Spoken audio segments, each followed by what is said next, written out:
नमस्कार दोस्तों, मैं स्मित मिश्रा स्वागत करता हूं एक बार फिर से आप सभी का एमजेटी एजुकेशन में। दोस्तों, फ्लाइंग सिख मिल्खा सिंह जी का निधन हो चुका है। हमारे भारत ने एक महानतम खिलाड़ी, एक महानतम लेजेंड को खो दिया है। इन्होंने अपने जीवन में कौन कौन सी उपलब्धियां हासिल की, इनको फ्लाइंग सिख क्यों कहा जाता है, इनके जीवन के जितने भी अचीवमेंट हैं उन सबको हम लोग इस वीडियो में जानेंगे, पूरी डिटेल में जानेंगे, महत्वपूर्ण क्वेश्चन और आंसर के माध्यम से भी और शॉर्ट नोट्स के माध्यम से भी। तो पूरी वीडियो एंड तक देखिएगा, बहुत ही ज़्यादा हेल्पफुल होने वाली है। अगर आप किसी भी एग्जाम की प्रिपरेशन कर रहे हो तो भी आपके लिए ये वीडियो बहुत ज़्यादा हेल्पफुल होगी। दोस्तों, सबसे पहले तो मिल्खा सिंह जी को एमजेटी परिवार की तरफ से भावभीनी श्रद्धांजलि और बहुत बहुत नमन इनको कि इन्होंने भारत का नाम इतना ऊंचा किया, भारत को इंटरनेशनल लेवल पर पहचान दिलाई। तो चलिए दोस्तों, सबसे पहले शुरू करते हैं, इनके कुछ बेसिक्स इन्फॉर्मेशन के बारे में जानते हैं। इनका निक नाम दोस्तों द फ्लाइंग सिख है। द फ्लाइंग सिख के नाम से जाने जाते थे मिल्खा सिंह। इनका जन्म हुआ था दोस्तों 20 नवंबर 1929 को गोविंदपुरा पंजाब में। तब ब्रिटिश इंडिया हुआ करता था। 1929 में जब इनका जन्म हुआ था। 18 जून 2021 को अभी हाल ही में इनका निधन हुआ है चंडीगढ़ पीजीआई में ड्यू टू कोविड-19 के कारण हुआ है। अच्छा, इनके निधन से जस्ट 5 दिन पहले इनकी वाइफ का निधन हुआ, निर्मल मिल्खा कौर जी का। और दुख की बात तो ये है कि ये अपनी वाइफ की अंतिम यात्रा में भी नहीं शामिल हो पाए, क्योंकि ये भी हॉस्पिटलाइज थे, ये भी पीजीआई में भर्ती थे, वेंटिलेटर पर थे। तो इनका भी कोरोना की वजह से निधन हुआ। ये ट्रैक एंड फील्ड इवेंट के स्पोर्ट के ये खिलाड़ी थे, धावक थे, रेसर थे। ये दोस्तों आर्मी रिटायर्ड ऑफिसर थे। इनकी रैंक थी ऑनरेरी कैप्टन की। ये दोस्तों जब ओलंपिक में गए खेलने, ओलंपिक में इंडिया को रिप्रेजेंट किया इन्होंने, तो ये चौथे पोजीशन पर आए थे। मात्र 0.1 सेकेंड से ये पीछे रह गए थे ब्रॉन्ज मेडल से ओलंपिक में। हालांकि इन्होंने कॉमनवेल्थ गेम्स और एशियन गेम्स, नेशनल गेम्स में कई गोल्ड जीते। अभी उसको सबको हम लोग आगे जानेंगे। इनको दोस्तों पद्मश्री से भी नवाजा गया 1959 में, 1959 में। इन्होंने दोस्तों एक बार अर्जुन अवार्ड वापस कर दिया। 2001 में इनको अर्जुन अवार्ड से सम्मानित किया जाना था, लेकिन इन्होंने वापस कर दिया ये कह करके कि अब 40 साल बीत चुके हैं, ये बहुत लेट हो गया है, तो इन्होंने अर्जुन अवार्ड वापस कर दिया था। इन्होंने 3 ओलंपिक्स में इंडिया को रिप्रेजेंट किया। कौन कौन से? मेलबर्न ओलंपिक में 1956 में जो हुआ था, फिर रोम में जो 1960 में हुआ, फिर इसके बाद टोक्यो ओलंपिक जो 1964 में हुआ। 3 ओलंपिक्स में इन्होंने इंडिया को रिप्रेजेंट किया। हालांकि मेडल नहीं ला पाए, लेकिन दोस्तों ये चौथे पोजीशन पर रहे थे। पहली बार ऐसा हुआ जब कोई भारतीय चौथे पोजीशन पर पहुंचा था। 1960 का वो ओलंपिक था, रोम ओलंपिक, उसमें ये चौथे पोजीशन पर आए थे और मात्र 0.1 सेकेंड से ये चौथे पोजीशन पर आए थे, मेडल से चूक गए थे। हालांकि इन्होंने आगे चल करके कॉमनवेल्थ गेम्स जो हुआ, British empire and commonwealth games के नाम से जाना जाता था 1958 में, उसमें इन्होंने गोल्ड जीता। इसके बाद एशियन गेम्स में इन्होंने 4 गोल्ड जीते। फिर नेशनल गेम्स में भी इन्होंने 2 गोल्ड मेडल जीते हुए हैं। चलिए अब क्वेश्चन और आंसर के माध्यम से उन सबको डिटेल में जानते हैं जो जो भी इनकी अचीवमेंट रही है।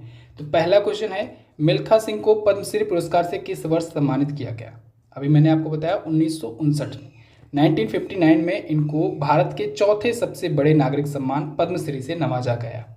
इसके बाद मिल्खा सिंह कॉमनवेल्थ गेम्स में कितने मीटर की दौड़ में गोल्ड मेडल जीतने वाले पहले भारतीय एथलीट बने थे? दोस्तों, मिल्खा सिंह जी कॉमनवेल्थ गेम्स में दौड़ में गोल्ड जीतने वाले ये पहले भारतीय बने थे और इन्होंने 440 यार्ड्स में, तब यार्ड में हुआ करता था, 440 यार्ड्स में जीता था इन्होंने गोल्ड मेडल। ठीक है, 440 यार्ड्स में, तो यहाँ पर 440 यार्ड वाला ऑप्शन आपका करेक्ट होगा। अगला है, मिल्खा सिंह ने एशियन गेम्स में कुल कितना गोल्ड मेडल जीता था? तो मिल्खा सिंह जी ने दोस्तों एशियन गेम्स में 4 गोल्ड जीते हुए हैं, 4 गोल्ड। 2 गोल्ड इन्होंने 1958 में जीते हैं और 2 गोल्ड इन्होंने 1962 में जीते हुए हैं, 1962 के एशियन गेम्स में। 1958 वाला कहाँ पर हुआ था? ये दोस्तों हुआ था टोक्यो में, टोक्यो जापान में हुआ था। और 1962 वाला जकार्ता में हुआ था, जकार्ता इंडोनेशिया में हुआ था एशियन गेम्स। 1958 में इन्होंने 200 मीटर और 400 मीटर में जीता था, जबकि 1962 में इन्होंने 400 मीटर और 400 मीटर की रिले रेस में जीता था। ध्यान रखिएगा, 400 मीटर और 400 मीटर की रिले रेस में इन्होंने जकार्ता एशियन गेम्स में जीता था गोल्ड। क्लियर? तो 4 गोल्ड तो हो गए एशियन गेम्स में, 1 गोल्ड हो गया कॉमनवेल्थ में, 2 गोल्ड इन्होंने नेशनल गेम्स में भी जीते हुए हैं। अभी मैं आपको आगे बताता हूँ। अगला, टोक्यो में आयोजित एशियन गेम्स में 1958 में कितने मीटर की दौड़ में मिल्खा सिंह ने गोल्ड मेडल जीता था? तो देखिए दोस्तों, एशियन गेम्स जब 1958 का हुआ था टोक्यो में, तब इसमें इन्होंने 200 मीटर में और 400 मीटर में दोनों में जीता था गोल्ड मेडल। ठीक है, 200 और 400, तो बोथ यहाँ पर ऑप्शन करेक्ट होगा। चलिए अगला देखते हैं। जकार्ता में आयोजित एशियन गेम्स में 1962 में 400 मीटर की दौड़ में मिल्खा सिंह ने कौन सा मेडल जीता? गोल्ड जीता था इन्होंने। 400 मीटर की रेस में जीता था और 400 मीटर की रिले रेस में भी जीता था इन्होंने गोल्ड, दोनों में गोल्ड था। अगला, नेशनल गेम्स ऑफ इंडिया 1958 में, जो कि कटक में हुआ था उड़ीसा में ही है कटक, वहाँ पर हुआ था। तो वहाँ पर कितने मीटर की दौड़ में इन्होंने गोल्ड जीता था मिल्खा सिंह ने?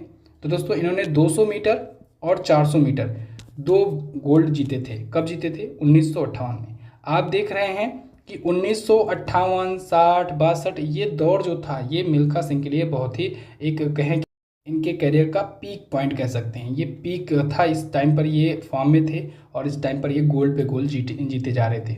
1958 में इन्होंने 2 नेशनल गेम्स में गोल्ड जीते, 2 गोल्ड एशियन गेम्स में जीते। ठीक है, 1958 में ही इन्होंने कॉमनवेल्थ में भी गोल्ड जीता था। चलिए अगला देखते हैं। कलकत्ता नेशनल गेम्स 1964 में 400 मीटर की दौड़ में मिल्खा सिंह ने कौन सा मेडल जीता? तो इसमें इन्होंने सिल्वर मेडल जीता था। कौन सा? सिल्वर मेडल जीता था। कलकत्ता में 1964 में हुआ था, 400 मीटर की दौड़ में जो नेशनल गेम्स हुआ था उसमें इन्होंने जीते थे सिल्वर मेडल। ठीक है, चलिए अगला देखते हैं। मिल्खा सिंह ने नेशनल गेम्स ऑफ इंडिया में कुल कितना गोल्ड जीता है? तो देखिए 2 गोल्ड इन्होंने जीता था और दोनों कटक में जीता था 1958 में। 1958 में कटक उड़ीसा में जो हुआ था, इसी में इन्होंने जीते थे, 2 गोल्ड जीते थे। ठीक है, चलिए अगला क्वेश्चन, 9वां क्वेश्चन है। कॉमनवेल्थ गेम्स में 1958 में 440 यार्ड्स में मिल्खा सिंह ने कौन सा मेडल जीता? तो अभी मैंने आपको बताया गोल्ड मेडल इन्होंने जीता था। ठीक है, 1958 में हुआ था। अगला क्वेश्चन, किस बीमारी के कारण मिल्खा सिंह जी का निधन हुआ? तो मिल्खा सिंह जी का निधन दोस्तों कोविड-19 के कारण हुआ है। इनकी कुछ ही दिन पहले इनकी वाइफ निर्मल मिल्खा कौर जी का निधन हुआ, उनका भी निधन कोविड-19 से हुआ था। ओके, तो मिल्खा सिंह जी अब हमारे बीच नहीं रहे, लेकिन दोस्तों इनकी जो अचीवमेंट हैं, इनकी जो यादें हैं, ये हमेशा भारत को गौरवान्वित करती रहेंगी, हमारे दिलों में हमेशा बसे रहेंगे मिल्खा सिंह जी। तो ये वीडियो मिल्खा सिंह जी पर थी। आपको कैसी लगी आप लोग कमेंट करके हमें ज़रूर बताइएगा। इन्फॉर्मेटिव लगी है तो वीडियो को लाइक कर दीजिए, शेयर कर दीजिए अपने दोस्तों के पास, और अगर आपने अभी तक चैनल को सब्सक्राइब नहीं किए हैं, चैनल को सब्सक्राइब कर लें, बेल आइकन को प्रेस कर लें, जिससे आने वाली सभी वीडियोज़ का नोटिफिकेशन आपको मिलता रहे। इसके अलावा आप किस किस टॉपिक पर वीडियो देखना चाहते हैं कमेंट करके हमें ज़रूर बताएं। अगर आप दोस्तों हिंदी का वीडियो कोर्स लेना चाहते हो, अगर आप यूपीएसआई, पीईटी, आरओआरओ, टीटी, लेखपाल या ऐसे किसी एग्जाम की तैयारी कर रहे हो जहां पर हिंदी पूछी जाती है, तो आप हमारा हिंदी का वीडियो कोर्स ले सकते हो मात्र 299 में। बहुत ही अच्छे से डिटेल कोर्स दोस्तों बनाया गया है और बहुत सारे स्टूडेंट ने इसको ऑलरेडी परचेज कर रखा है और पढ़ाई कर रहे हैं। इसमें फुल डिटेल वीडियो दी जाती हैं और ये वीडियो रिकॉर्डेड वीडियो होती है, तो आप कितनी भी बार देख सकते हो। इसके अलावा प्रत्येक वीडियो का प्रत्येक चैप्टर वाइज आपको डिटेल नोट्स प्रोवाइड कराया जाता है, जिससे आप रिवीजन कर सकते हो। इसके अलावा हर एक चैप्टर का मॉक टेस्ट प्रोवाइड कराया जाता है, तो आप मॉक टेस्ट भी सॉल्व करके अपनी भी टेस्टिंग कर सकते हो। ये सारे फीचर्स आपको 299 में मिल रहे हैं और ये 2 सालों की वैलिडिटी के साथ मिल रहे हैं, यानी 2 साल तक आप एक्सेस कर सकते हो। वैलिडिटी अब बढ़ा दी गई है स्टूडेंट की डिमांड पर, तो अभी आप इसे परचेज कर सकते हैं। लिंक डिस्क्रिप्शन में दिया गया है एप्लीकेशन का, MZT ऐप जाइए, ओपन कीजिए, वहाँ पर जा करके वीडियो कोर्स को चेक कीजिए। कोई भी प्रॉब्लम आती है व्हाट्सएप का नंबर दिया गया है, आप संपर्क कर सकते हैं, हर एक प्रकार का डाउट सॉल्व किया जाएगा। तो बस दोस्तों वीडियो को एंड तक देखने के लिए बहुत बहुत धन्यवाद। मिलेंगे अगली वीडियो में, तब तक के लिए नमस्कार, जय हिंद, वंदे मातरम।